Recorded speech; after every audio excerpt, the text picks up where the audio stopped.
नमस्कार, दिन भर की बड़ी खबरों में आपका स्वागत है। मैं हूं शिवानी। आज की खबरों में बात होगी संविधान बचाएंगे जेनजी, राहुल के नए ऐलान से अंदर तक कांप उठे वोट चोरों की। अचानक अमित शाह से होटल में मिले नीतीश कुमार, हो गई बड़ी डील की। और अब यहाँ हुई वोट चोरी, बीजेपी कांग्रेस छात्र संघ चुनाव रिजल्ट की। साथ ही बाबा रामदेव को दिल्ली हाई कोर्ट से लगी फटकार, जुर्माना लगाने की वार्निंग की। और राहुल गांधी को देश से निकाला जाएगा, हाइड्रोजन से बौखलाई बीजेपी की। इसी के साथ आज दिन भर की सभी बड़ी और प्रमुख खबरों को जानेंगे विस्तार से। उससे पहले एक नजर सुर्खियों पर। क्या हम चुनाव को हैकर्स के भरोसे छोड़ दें? जरा सोचिए। दिग्विजय सिंह ने ईवीएम पर उठाए सवाल। राहुल गांधी का ट्वीट, देश के जेनजी संविधान बचाएंगे। एमपी बीजेपी के नेता बोले, सत्ता की भूख पागलपन के स्तर पर पहुंच गई है। राहुल गांधी बोले, चुनाव का चौकीदार जागता रहा, चोरी देखता रहा। चुनाव आयोग का नाम लिए बिना कहा, 36 सेकंड में 2 वोटर मिटाओ, फिर सो जाओ। निशिकांत का बड़ा आरोप, गृह युद्ध भड़काना चाहते हैं राहुल गांधी। जेनजी आंदोलन हुआ तो देश छोड़कर भागेंगे विपक्षी नेता। बुझे कि नहीं क्या, बीजेपी और जेडीयू में तय हो गया सीटों का फार्मूला। अचानक अमित शाह से होटल में मिले नीतीश कुमार, बिहार में जेडीयू ही बड़ा भाई। भावनी ने दिया राजा भैया के खिलाफ सबूत। अच्छे बोले, हथियारों की तस्वीरें एडिटेड, कहानी मनगढ़ंत है। तेजस्वी यादव बोले, प्रदेश में बेरोजगारी और पलायन का बड़ा मुद्दा। बिहार अधिकार यात्रा में लड़कियों ने आरजेडी लवर गाने पर किया डांस, पेड़ पर चढ़े लोग। रैली से संपत्ति को नुकसान हुआ तो करनी होगी भरपाई। मद्रास हाईकोर्ट ने सरकार को नियम बनाने के दिए निर्देश। कंगना रनावत बोली, राहुल गांधी ने अस्थिरता और आतंक की साजिशें की, अब भी करतूतें नहीं रुकी तो देश से निकाले जाएंगे। बयानों को शर्मसार करने वाला बताया।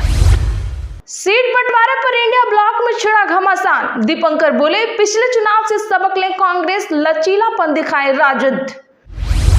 दिल्ली यूनिवर्सिटी चुनाव, 4 में से 3 सीटों पर एबीवीपी जीती, आर्यन मान प्रेसिडेंट बने। एनएसयूआई के राहुल झांसला वाइस प्रेसिडेंट। एनएसयूआई ने कहा, वोट चोरी हुई है। नीरव मोदी ने फिर चली चाल, भारत में प्रत्यर्पण की कोशिशों को लग सकता है झटका। मानदंडों के उल्लंघन पर 474 और दल सूची से हटाए गए, गैर मान्यता प्राप्त पार्टियों पर गिरी गाज। सैम पित्रोदा ने कहा, पाकिस्तान में मुझे घर जैसा लगा, नेपाल और बांग्लादेश में भी विदेश जैसा नहीं लगता। भारत पड़ोसी देशों से संबंध मजबूत करे। केजरीवाल की सीट पर काटे गए थे वो, टीसीआई का कुछ बताने से इनकार, आरटीआई दिखा बोली आप। दिल्ली में कांग्रेस सेंट्रल इलेक्शन कमेटी की हुई बैठक। बिहार प्रदेश चुनाव समिति ने कैंडिडेट की फाइल दिल्ली दरबार भेजी, अब आला कमान तय करेंगे उम्मीदवार। पतंजलि डाबर च्यवनप्राश विज्ञापन केस, बाबा रामदेव ने लगाई याचिका, दिल्ली हाईकोर्ट बोला, हर फालतू अपील की अनुमति नहीं देंगे, जरूरत पड़ी तो जुर्माना लगाएंगे।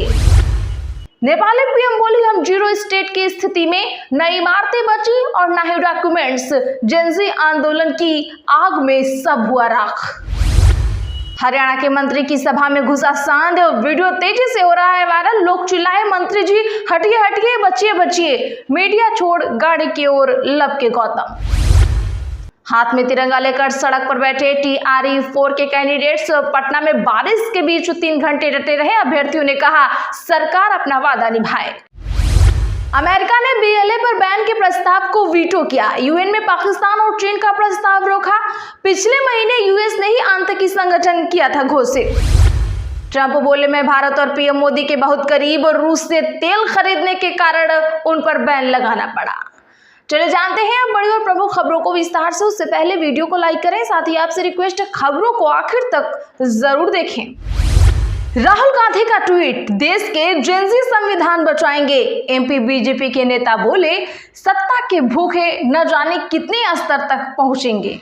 लोकसभा में नेता प्रतिपक्ष और कांग्रेस नेता राहुल गांधी ने नेपाल में सरकार के खिलाफ उग्र आंदोलन में अहम भूमिका निभाने वाले जेनजी को लेकर ट्वीट किया है। राहुल गांधी ने एक्स पर लिखा, देश के युवा, देश के स्टूडेंट्स देश के जेनजी संविधान को बचाएंगे, लोकतंत्र की रक्षा करेंगे और वोट चोरी को रोकेंगे। मैं उनके साथ हमेशा खड़ा हूं। जय हिंद।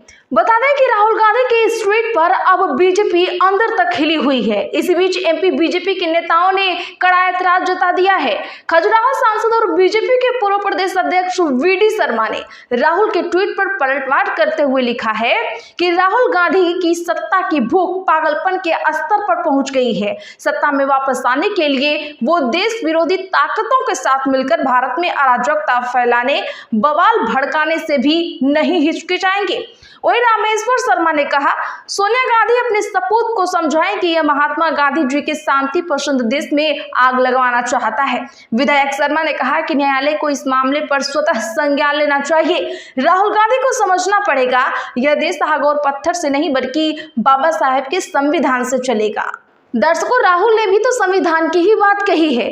इनको इतनी घबराहट क्यों हो रही है? कमेंट जरूर करिए। पतंजलि डाबर च्यवनप्राश विज्ञापन केस, बाबा रामदेव ने लगाई याचिका। दिल्ली हाई कोर्ट बोला जरूरत पड़ी तो जुर्माना लगाएंगे। दर्शकों बता दें कि दिल्ली हाई कोर्ट ने आज पतंजलि डाबर च्यवनप्राश विज्ञापन मामले में सुनवाई की। बाबा रामदेव ने इस विज्ञापन को चलाने पर रोक लगाने वाले सिंगल बेंच जज के आदेश को चुनौती दी थी। जस्टिस सी हरिशंकर और जस्टिस ओम प्रकाश शुक्ला ने कहा, आपने बाकी सभी लोगों को यह कहकर बदनाम कर दिया कि वे नहीं जानते कि च्यवनप्राश क्या है और कैसे बनता है। बेंच ने कहा, सिंगल जज ने एक्ट को अपमानजनक माना। यह अंतरिम आदेश है, जरूरी नहीं हम भी इस पर विचार करें। हम हर फालतू अपील की अनुमति नहीं देंगे और जरूरत पड़ी तो जुर्माना भी लगाएंगे। जस्टिस हरिशंकर ने पतंजलि को फटकार लगाते हुए कहा कि ऐसा नहीं है कि यह आदेश आपको नुकसान पहुंचाएगा। आपके पास बहुत पैसा है, इसीलिए आप हर मामले में अपील दायर कर सकते हैं। पतंजलि के वकील ने कोर्ट से इस मामले पर बाबा रामदेव और आचार्य बालकृष्ण के साथ चर्चा करने के लिए समय मांगा, जिसके बाद अदालत ने अपील पर अब अगली सुनवाई 30 सितंबर लिस्ट कर दी है। दिल्ली यूनिवर्सिटी चुनाव 4 में से 3 सीटों पर जीती एबीवीपी। एनएसयूआई ने कहा, वोट चोरी हुई है। दिल्ली यूनिवर्सिटी स्टूडेंट्स यूनियन यानी DUSU इलेक्शन की वोट काउंटिंग पूरी हो गई है। एबीवीपी के आर्यन मान प्रेसिडेंट बने हैं। एनएसयूआई के नेशनल प्रेसिडेंट वरुण चौधरी ने एक्स पर पोस्ट कर हार स्वीकार की है। हालांकि उन्होंने चुनावों में धांधली का भी आरोप लगाया है। बता दें कि कल 18 सितंबर को 2 शिफ्ट में वोटिंग हुई थी। प्रेसिडेंट पद के लिए एबीवीपी आर्यन मान, एनएसयूआई से जोसलिन नंदिता चौधरी और लेफ्ट यूनियन से अंजलि मैदान में थे। कुल 21 कैंडिडेट्स प्रेसिडेंट पद के लिए चुनाव लड़ रहे थे। बता दें कि एनएसयूआई ने एबीवीपी पर धांधली और वोट की हेराफेरी करने का आरोप लगाया। एनएसयूआई प्रत्याशी जोसलिन नंदिता चौधरी ने आरोप लगाया, सभी ईवीएम पर एबीवीपी अध्यक्ष कैंडिडेट आर्यन मान के नाम के आगे स्याही लगी गई है। क्या हम चुनाव को हैकर्स के भरोसे छोड़ दें? जरा सोचिए। दिग्विजय सिंह ने ईवीएम पर उठाए सवाल। कांग्रेस नेता राहुल गांधी के वोट चोरी वाले नए आरोपों के बाद दिग्विजय सिंह ने इलेक्ट्रॉनिक वोटिंग मशीन यानी ईवीएम पर सवाल उठाए हैं। उन्होंने एक्स पर आज पोस्ट करके मांग रखी कि अब बैलेट पेपर वापस लाया जाए। दिग्विजय ने एक न्यूज रिपोर्ट शेयर की जिसमें दावा किया गया कि इजरायली सॉफ्टवेयर का इस्तेमाल करके दुनिया भर के चुनावों में हेरफेर किया जा रहा है। इस पर दिग्विजय ने भारत में मतदान की निष्पक्षता पर सवाल उठाए। उन्होंने लिखा, आज के हाईटेक जमाने में क्या हम देश के चुनाव हैकर्स के भरोसे छोड़ सकते हैं? जरा सोचिए, क्या भारत के चुनाव बैलेट पेपर यानी वोटिंग कागज से नहीं होने चाहिए? दिग्विजय सिंह ने यह भी मांग रखी कि voter verifiable paper audit trail यानी वीवीपैट की पर्ची वोटर्स को दी जाए। उन्होंने लिखा, ईवीएम की वीवीपैट पर्ची हमारे हाथ में क्यों नहीं दी जाती? क्या ये मांग जायज नहीं है? सोचिए। जय श्री राम, जय बापू, जय भीम, जय संविधान। राहुल गांधी के बयान पर भड़की कंगना, नेपाल के लोग डेमोक्रेसी लाएं, नेपोटिज्म को खत्म करें। हिमाचल प्रदेश की मंडी से सांसद कंगना रनावत ने लोकसभा में नेता प्रतिपक्ष राहुल गांधी पर तीखा वार किया है। कुल्लू में आज मीडिया से बातचीत में कंगना ने कहा कि राहुल गांधी ने हमेशा ही देश को शर्मसार करने वाला बयान और करतूतें की है। सांसद ने कहा कि नेपाल मॉडल की तरह मांग करना और सब कुछ जला देने की मांग करना गलत है। उनको ये पता होना चाहिए कि नेपाल में लोग डेमोक्रेसी लेकर आए हैं। नेपाल के जेनजी ने नेपोटिज्म वाली सरकार को ध्वस्त किया है। शायद उनको आइडिया नहीं है कि वर्ल्ड में क्या चल रहा है। कंगना ने कहा, लगता है कि वो यानी राहुल गांधी सुबह सुबह आंखें मलते मलते उठते हैं और कुछ भी पोस्ट कर देते हैं, कुछ भी लिख देते हैं। उनको पता होना चाहिए कि नेपाल के लोगों ने उनके जैसे वंशवादियों को ध्वस्त किया है, डेमोक्रेटिक सरकार लेकर आए हैं। अब वो इस तरह की करतूतें करेंगे तो देश से निकाले जाएंगे। कंगना ने आगे कहा कि मैं उनसे आग्रह करती हूँ कि गलत मैसेज न दें। पहले भी देश में अस्थिरता और आतंक लाने की कई इंटरनेशनल साजिशें की हैं। दोस्तों, तब तो कंगना को खुश होना चाहिए, है ना? कमेंट जरूर करिए। क्या बीजेपी और जेडीयू में तय हो गया सीटों का फार्मूला? अचानक अमित शाह से होटल में मिले नीतीश कुमार। एक बड़ी खबर सामने आई है कि आज सुबह मुख्यमंत्री नीतीश कुमार अचानक पटना के मौर्य होटल पहुंच गए। थोड़ी देर बाद खबर आई कि बंद कमरे में उनकी मुलाकात गृह मंत्री अमित शाह से हुई है। चुनाव से ठीक पहले दोनों का बंद कमरे में मिलना सियासी गलियारे में चर्चा शुरू हो गई है। अचानक नीतीश कुमार से शाह क्यों मिले?